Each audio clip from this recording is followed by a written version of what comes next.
France 24's Wassim Nasr monitors jihadist movements. Thanks for joining us. What more do we know about this mission? Well, actually, we know a bit more. We know that it was aimed against Islamic State jihadis in particular, which are active in this border region between Niger, Mali, and even Burkina Faso. We know that it happened, so the crash happened in the same region, like less than 20 kilometers away from the Indeliman barracks, which were attacked by the Islamic State like a few weeks ago, and in the same region where the first French soldier killing by Islamic State jihadis was claimed. So this is overall a map of jihadi activity and French operations since 2017 and up to 2019, and you see how it is spreading in this border region despite military operation, French military operation, airstrikes, and local armies who are fighting the jihadis there. We're talking about hundreds of military of Mali and Burkina Faso being killed on a monthly basis by jihadis, either the Islamic State, which is new in the region, or Al Qaeda, who has the most effective, if I may say so, web in this region since decades. Is there a short answer as to why we've seen of late this growing number of attacks, including the one that targeted the people coming back from that Canadian-owned mine in Burkina Faso? And as you say, it's along three borders, right? Yeah, it's actually, borders only exist on paper. And jihadis, when they got squeezed out of northern Mali by the French military back in 2013, they spread in central Mali, they regrouped, and now they're operating in central Mali, northern Burkina Faso, and Niger. And actually, Al Qaeda in the Islamic Maghreb created a new group called Jama'at Nasr al-Islam al-Muslimin, and it is very political because they chose to put on as head of the group a Tuareg, and then held by an Arab as a second, and a third a Fulani. A Fulani, which is Amadou Koufa, which is the Fulani ethnicity, which is 40 million people spread all over the Niger River.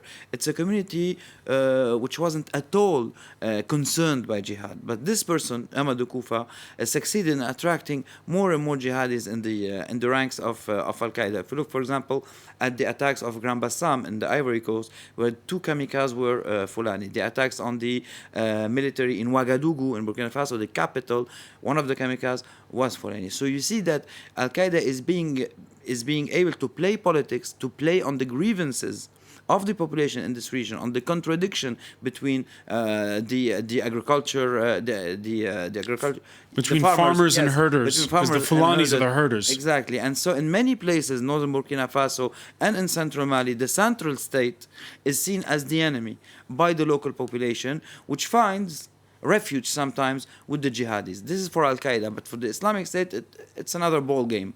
For the Islamic State, their presence, their declared presence, is new. And they are getting bolder and bolder by claiming the killing of one French military on the 2nd of November, and by spreading all the way to southern Algeria, where the Algerian army conducted operations against them a few days ago. You see, so we are seeing these groups growing bolder, building up on real grievances of the population on the ground. And sorry for always asking this question, Wassim. When you say Islamic Jihad is new in the area, is it capturing a brand, or is it part of the group that of Abu Bakr al-Baghdadi? No, it's part of the group. We shouldn't underestimate this. It's part of the group, and it's even operating under the label of Islamic State in Western Africa, which brings it all the way back to Lake Chad, which is the epicenter of jihad today in Africa. We can interpret this in many ways, but being affiliated to Islamic State doesn't mean that they have funding, doesn't mean that they have arms. It's an ideological affiliation, because that's the way jihadi groups work, even Al-Qaeda. You have Al-Qaeda Central that gives the strategic guidelines, and then affiliates work on as they can with the means that they have. So this is important, and what's very particular also about the Sahel region, it's the only place in the world where Islamic State jihadis and Al-Qaeda jihadis didn't put up a fight among each other yet. While in Somalia and in Yemen, they are sending kamikaze attacks against each other. And in Syria, we saw thousands of jihadis die in inner fighting between Islamic State and Al Qaeda. So the Sahel is up to now the exception, where these two jihadi groups aren't fighting each other, but both of them are fighting central governments, and they are fighting, of course, the French military with the Barkhane force. Let's talk about the French, because they go in 2013, prevent insurgents from overrunning the whole of the country, push them out of northern Mali, as you say. Then they hand over to an African-led force, but they have 4,500 personnel in Mali. So what's the strategy now going forward? Well, the strategy is containing, because overrunning isn't very realistic anymore. So the plan is containing the jihadis, and the plan is to empower local military, the Mali military, the military of Niger and of Burkina Faso, by giving them advice and giving them help, equipment. This is why France created the G5. And this is why France is asking more involvement from European countries. We know today, for example, that the 100 special forces from Estonia are fighting along the French there. We know that the Germans at one point were there with 2 helicopters. The British, they are still there with 2 medical helicopters for transportation. And the Americans are there, of course. They are very discreet about their involvement, but they are involved. They are fighting. They are fighting in Somalia. If you look at Niger, for example, the Tongo in 2017 attacks by Islamic State fighters, the same who are operating today against the French army, killed 3 Green Berets, American Green Berets in Niger and Tongo back in October 2017. And the Americans also are striking on weekly basis in southern Libya.